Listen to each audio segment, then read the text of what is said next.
Hello friends and welcome back to Enterprise Architecture. Now, we're still playing Techopolis 2 here, and I've started to get a little bit further in our automation. Now, before we go unlocking the next tier of our quest line here, I think what we're going to do is start doing a little bit of upgrading around the house. So, with no further ado, let's dive right in. So, as you can see above me here, I started to set up automation between episodes of processing our ender ore. That had been going into our enriching factory here, and we had been just putting that in manually, but I started to set it up automatically here going into an enriching factory I put up on our top row.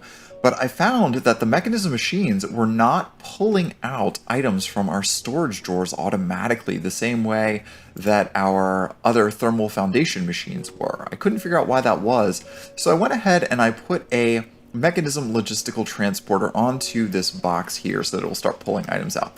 This made me realize that all of my complaints about power can go away, because what we can make are our Mekanism universal cables. We've got advanced universal cables that I made here. These are really simple to make. We just take the basic cables, which are made with steel and redstone. We can make just infinite amounts of these, basically.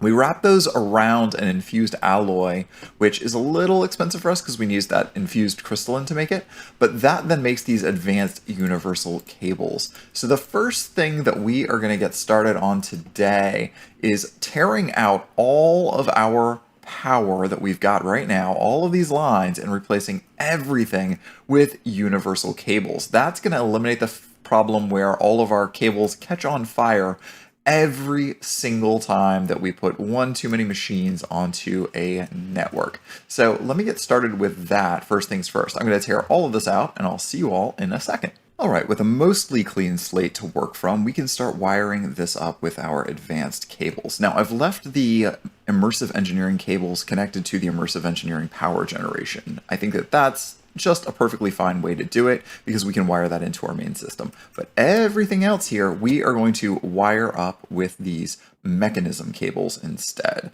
The lava situation here, I went ahead and used our advanced mechanical pipes on these as well. So we're pulling our lava now out from these tanks that we have on top here into our magmatic dynamos, which I've moved over to the side of this setup where we're generating the lava. So we can continue to expand this as we go.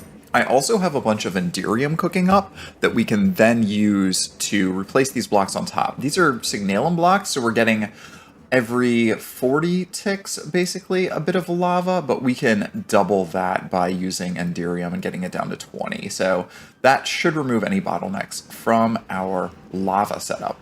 Now, all of that power, as I mentioned before, we need to run into some sort of a network. So we're going to go ahead and use our advanced cables here to fill this out. And, you know, a quicker way to do this would be to go ahead and use our iron wand. I think that'll work on here. Yeah, that'll work on here.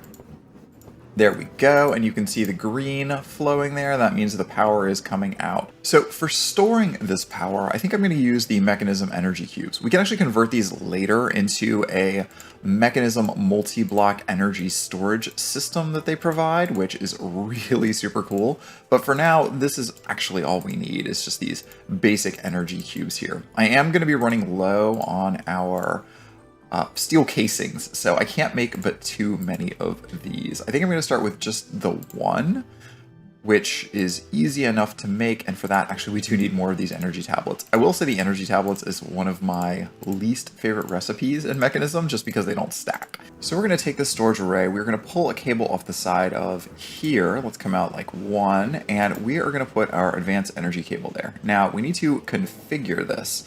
So to do this, we want to make sure that the side here is input. It looks like that's good.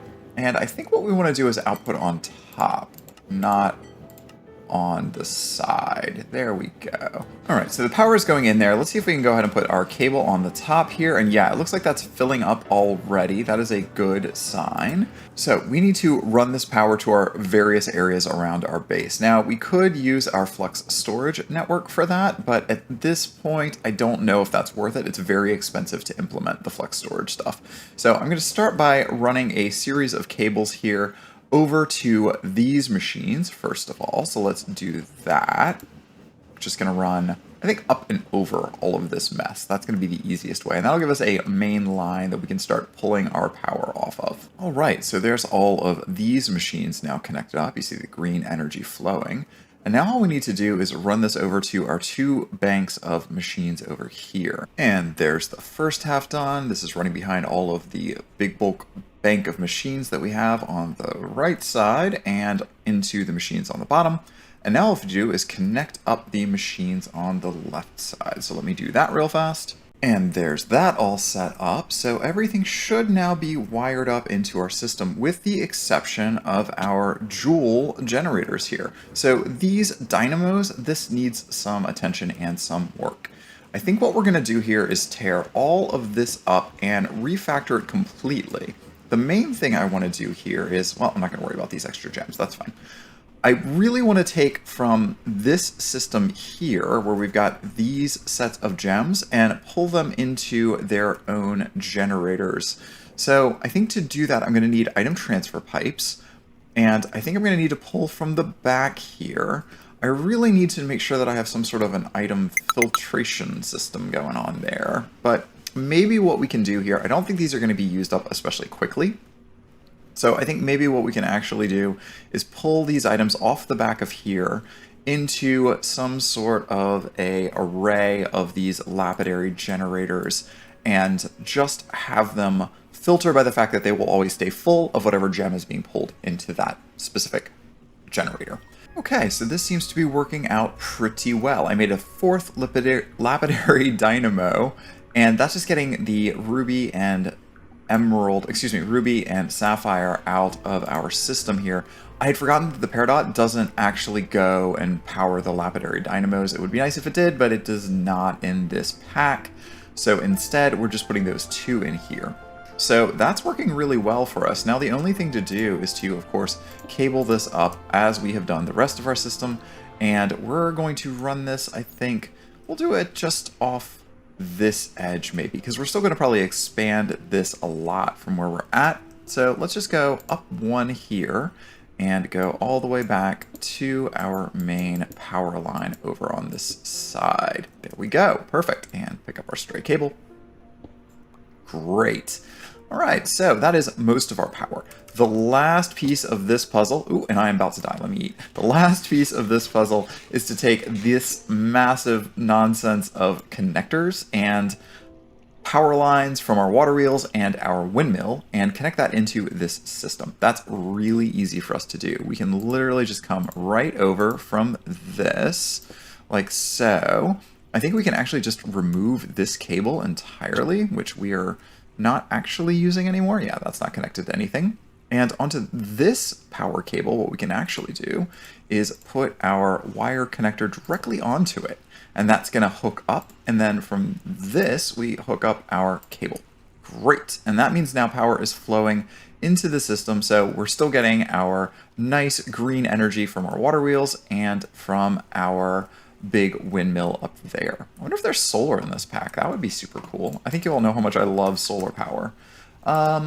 Yeah, it doesn't, I don't see it. So Mekanism typically does have solar panels, but I don't see them enabled here. So maybe we just haven't gotten to that yet, or maybe they're disabled in the pack. But either way, we do have a couple of good renewable sources of power now between burning gems and using our lava.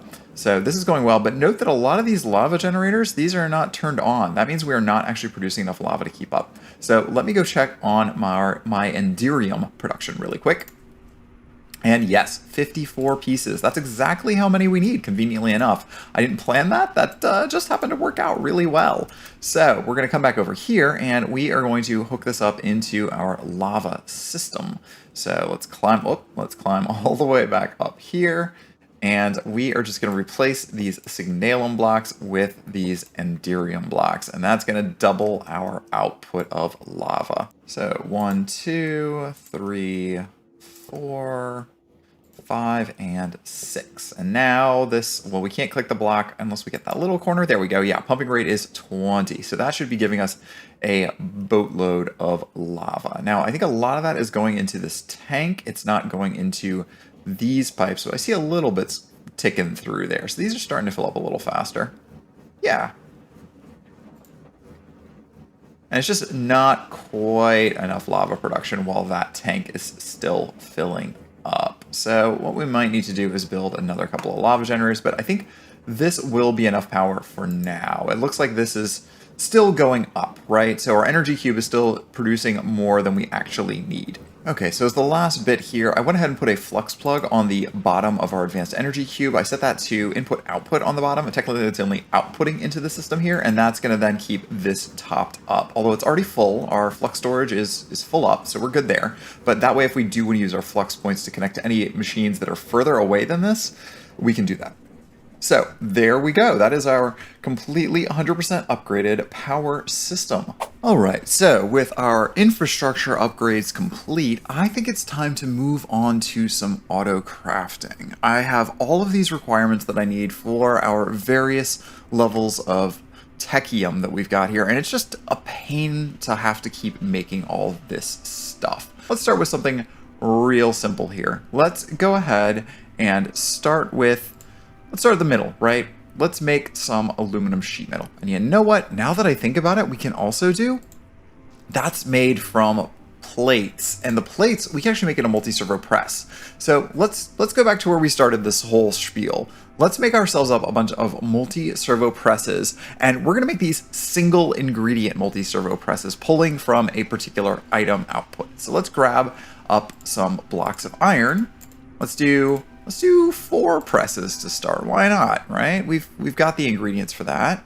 And then we can use that to make up a bunch of these. Now, it looks like we're missing a couple of ingredients. We need some machine frames. Let's do 4 of those. And then we need to have Constantin gears. Do we have some Constantin left? Yeah, we've got some Constantin left. I need 16 of these. No, I need twice that. So let's go ahead and grab the 24 that we've got, and we'll make up a bunch more Constantin while we're at it. But this is at least going to give us 6 gears, so we can make 3 of these. So let me work on that alloy real quick. All right, there we go. That should be everything that we need here for the multi-servo press. So let's go ahead and make up a couple of these. Oh, we need more. Where are the rest of our blocks of iron? There we go. And machine frames. So we'll make 4 of those. We're gonna need a gear working die here, and that means we need a diamond gear. Ooh, I haven't made diamond gears before. Okay, so let's make 2 of those. So let's grab 8 pieces of diamond. I do find it odd that I can put diamonds in a press and get a diamond gear. That seems like they would break immediately, but I guess there's some sort of heat pressurizing system in there that's how that actually works internally. I'm not going to think too hard about it. I'm sure there's a magical reason for why that works. So let's go ahead and make, oh, and we need Invar plates. Of course we do. So where is our Invar? So let's go ahead and grab up 8 pieces of that. And we're going to put that in our plate press here on the end. Again, these are all labeled so we know what makes what. All right, so let's make ourselves up a pair of gear working dies. There we go, and now we are ready. Well, we do need one other thing first. I am going to be pulling items out with our mechanical pipes, or excuse me, not the mechanical pipes, what do they call them in Mekanism? Logistical transporters. So I'm going to need a few more of these. Let's just make up another set. So we've got 23 of those. Now, the other thing I need to make is some logistical sorters. Now, I am not as familiar as using these as with some other mods. Logistical sorters in Mekanism sort of work like filters do in Ender.io, but they're, in my opinion, they're not quite as good. All right, so the first couple of ingredients that we are going to need to automate here are our aluminum sheet metal and our steel gears. Let's start with the steel gears because these are honestly the easiest for us to do. There we go. Now we have a little bit of extra space, and we are going to want to route our items over here to our multi-servo press. So I think what I want to do is run the items in on one side and out from the other side, and then we can route that all the way back into our drawer controller. So I think what we'll do is we'll just start putting these here facing this direction, right? And then we just configure this machine so that the input is going to go on the right, and there it's already connecting. Okay, so now that we've set down our logistical sorter, I've wired that into our multi-servo press. We can now choose our logistical sorter and create a new filter. We're going to do an item stack, we're going to do steel, and we're going to tell it that that color is blue. So we're going to save that. It's going to start pushing it just into the system. It doesn't really care where. And there we go. The steel's already going in there, but we don't want that to happen yet, right? Because we want to configure this. So I'm going to shift and then right click on this until this machine becomes blue. Now the multi-servo press isn't going to do anything yet. I need to augment that with a gear die, just like so. And this now knows that it should be making those into gears. We're going to go ahead and grab our power cables, which are in my other satchel. There we go, universal cables, like so. And I'm going to run these along the top of this, just like that. And that's not going to connect to that network because that is our item network, but instead it's going to go this way. So we're just going to run this over here and off of our main line. So let's connect this right here. There we go. So power is flowing and the multi-servo press should be squishing these down into gears. There we go. There's our first gear. Okay. Now we want to pull our items back out. So we're going to tell this that it should be pushing items out on the left. So these gears are going to come back out of this system. Now we take our logistical transporters and we pull these items out here. So this is going to go into another line that's going to go this way. Okay, there we go, and there we go. Now this might connect to another pipe here, so we're just going to preempt that by putting this and telling it not to connect these. There we go. Perfect. Now our dies are coming back, or excuse me, our gears are coming back out with our multi-servo press from the left side. It's going to go back into the system and it's going to go into the storage array over here so that it can be permanently stored. So that should just keep making our gears as we go. Now all we have to do is repeat that process for all of the other ingredients that we care about. So for advanced technium, the next thing we want to do is aluminum for aluminum sheet metal. Now I am going to go ahead and put my storage downgrade into this system, into our gears, so we're not just making infinite gears, because these gears are very expensive. I'm not going to worry about it so much with our plates, because all these plates, except for the steel, are single ingredient plates. So this doesn't worry me, but I will say that the sheet metal does worry me. So let me go ahead and put another downgrade in the sheet metal as well, just like that. So that's going to cap that. Okay, great. So we've got our aluminum in hand, and now we can do another metalworking die, just like we did before. This time it's not going to get a gear, excuse me, a multi-servo press. I'm going to keep saying the wrong words there. That's going to get that. It's getting power already. And we are going to tell our logistical sorter that we want a new filter. This time we are going to tell it that we want aluminum, and we're going to tell it that the color is green, the second color there. We're not going to worry about min-max, allow, round robin, any of that stuff. We're just going to save that as is, and now we have a green item filter.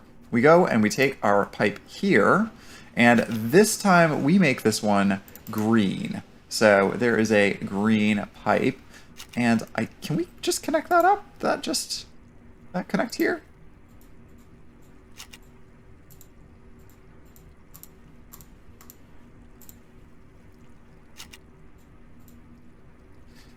There we go. We can't connect it to there because we have to connect it to here. It has to have a separate input. It can't just wire itself up because it's off of a blue pipe. So that makes vague sense. So maybe what we'll do is we'll actually connect this up on the back like this. That might make this a little easier for everyone involved. All right, I just cleaned that up a little bit here, and now aluminum in theory will come in on this side here. So all I have to do is set this to import, and I don't even need to do auto input. I do need to do auto output, and that's going to push back out the left. So yeah, we're already getting aluminum in, as you can see, and that is going to go here and into our network, and that's going to make us up a bunch of aluminum plates. So we are good there. Let's drop off our extra aluminum. Wonderful. Okay, so I'm going to repeat that process now for our next couple of ingredients here. Okay, so there is our basic setup for our multi-servo presses, and we can continue to expand this as we go. Now, the next thing that we want to set up here is probably the same thing for our induction smelters for all of our various ores that we need to combine. So I think out of our list here that we've got, bronze is going to be the first one. And then aside from that, we're going to need Invar, Steel. Steel's a little bit more complicated. I'm probably going to hold off on steel because that requires mechanism and a couple of loops, but we will come back to steel. Steel's going to be manual for now. And then signalum we can definitely do, and anything else? Electrum. Yeah, let's go ahead and make all of those up. And you know what? We can even do amethyst. Same thing still works here. So let's do that also. All right, and here is our finished alloying setup. So here, this first one is getting tin and copper, and I'm not sure why my copper is backed up, but we'll figure that out in a second. And that, of course, is giving us our bronze. Next to that, we've got nickel and iron to get our invar out here. Then we have our gold and our silver, which gives us our electrum. And then our signalum is all the way over here. That actually has 3 inputs, so this is getting another side here on the back to put that redstone in as the 3rd ingredient. So that's working pretty darn well. Now, up above here, I have our amethyst being made automatically in this induction smelter, and that's actually pulling off the same series of tubes as our lapidary generator. So I've color-coded those. You don't have to color-code them in this case, but it works just fine if you do.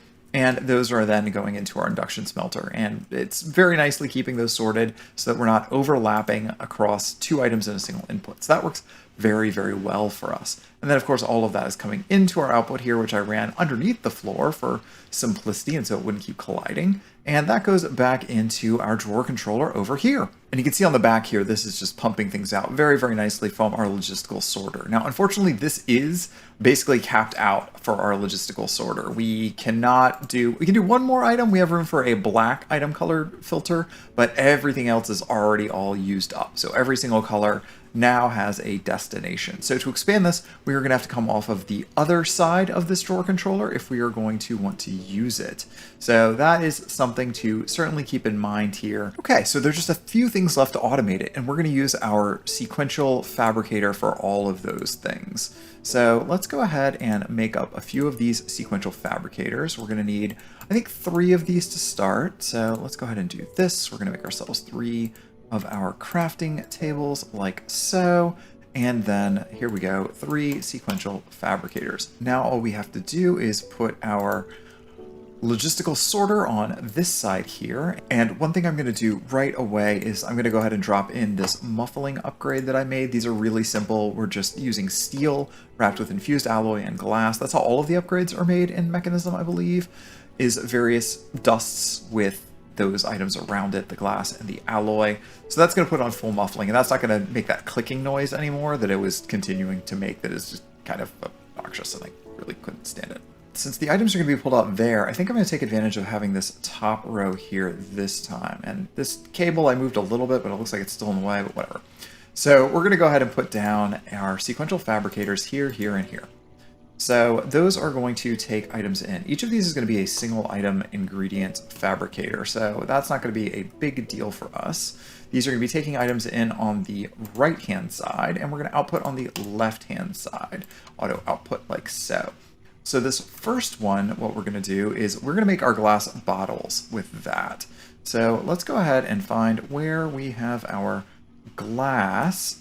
Here's our glass. We have a lot of glass. We are going to teach this that we want to make bottles. We're going to lock that in. We're going to put our glass in here, and yeah, there we go. It's making bottles for us. Now, all we have to do is wire this up to pull glass out. So once again, we're going to grab up a single piece of glass.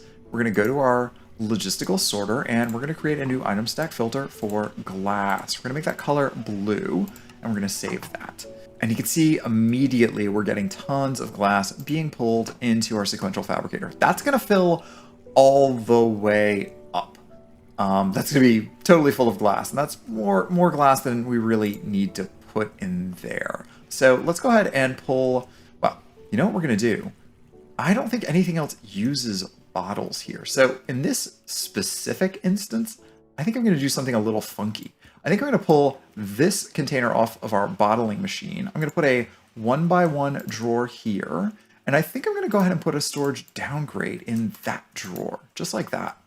So there we go. That is locked for bottles only, and those are getting pulled out here and into this chest. Now this chest, Also, we don't want full up of lava. We want this to have some backflow, but we want this to actually stop at some point. And honestly, these might be the wrong machines for doing it this way. I have to be honest.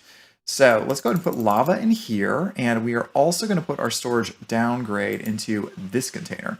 So this may or may not work the way that I want it to. We might have to put a switch on this machine to turn it off when this drawer gets full, because that's going to be double backed up at that point. On to the other items that we need to make here, our two types of sheet metal here. So we're just going to finish this out real quick with making our lead sheet metal for the Elite Technium, as well as the aluminum sheet metal for the Advanced Technium. So for that, we go ahead and grab up our sheet metal. Let's see, aluminum and lead, just like that. Let's go ahead and teach these recipes to our sequential fabricator, like so. Lock that one in. And then on the other side here, we're going to do the same thing. We're going to lock this one in like that. And those are now locked and ready to go. We need to set these up for our logistical sorter. So let's go ahead and make a new item stack. Filter, we're going to put that in there. And we need the second one, which is going to be green for that. And then a last filter here, which is going to be whatever is after green, cyan for that.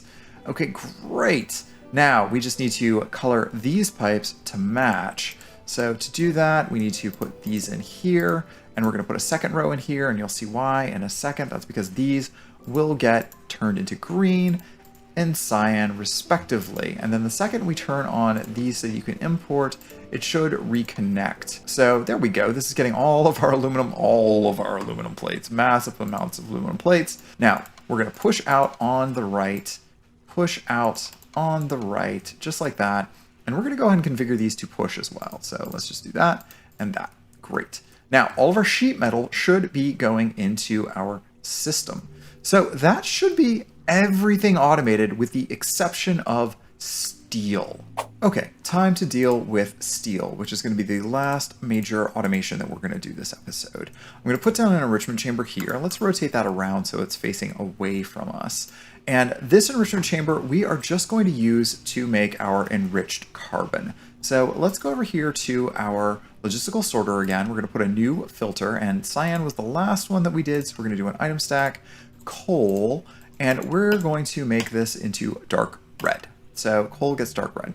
So this is going to pull in input from the right. And that should, once we program it, know that we need to just pull in that one ingredient. So let's go ahead and color code this 2, 3, 4 to dark red.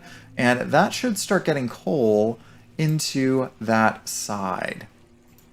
There we go. We've got a stack of coal in here. Now, this doesn't know what to do yet because we haven't actually given it any power. So let's go ahead and come over here and add our cable right there. Great. And that will start enriching that coal. We're then going to put another logistical transporter on this side. We are going to tell it that it's going to output on the other side. And let's go ahead and just adjust this so it does that. And then we need to also break this. Steel needs 2 ingredients, as we learned before, but it also has 2 passes. Our method of making steel with Mekanism, I think, is the simplest that we're going to have here because we don't have to do the coal coke recipe to make steel. So the induction smelter, we can use coal coke to make steel, or we can use steel dust. Steel dust is made with the metallurgic infuser with enriched carbon. Now, that's from enriched iron, not regular iron. That means we first have to make iron into enriched iron, which also uses carbon. So we basically need 3 machines in a chain right here that's all they do is accept iron and carbon. All right, so we're going to come over here and we're going to set these up a little ways away from our other machines. We're going to put down 1 metallurgic infuser. We're going to put down 2 metallurgic infusers. And then last but not least, we are going to put down our induction smelter right here at the end of the block, like so. So these metallurgic infusers are going to need to get items in on 2 sides, as I mentioned. So the logistical transporter here, what we're going to do is we're going to put a green on top there and another one here. Okay. And then this, we're going to come over here and we're going to put 2 on the sides as well. And we'll connect that up there. I hope this works the way I think it will. So we're first going to tell it that whatever I had just done here for our purple, we're going to use purple on the top here. So let's climb up and set these to be purple with our configurator. So there we go, purple. And then this will also be purple. And it looks like those can connect just fine, and those are both pushing.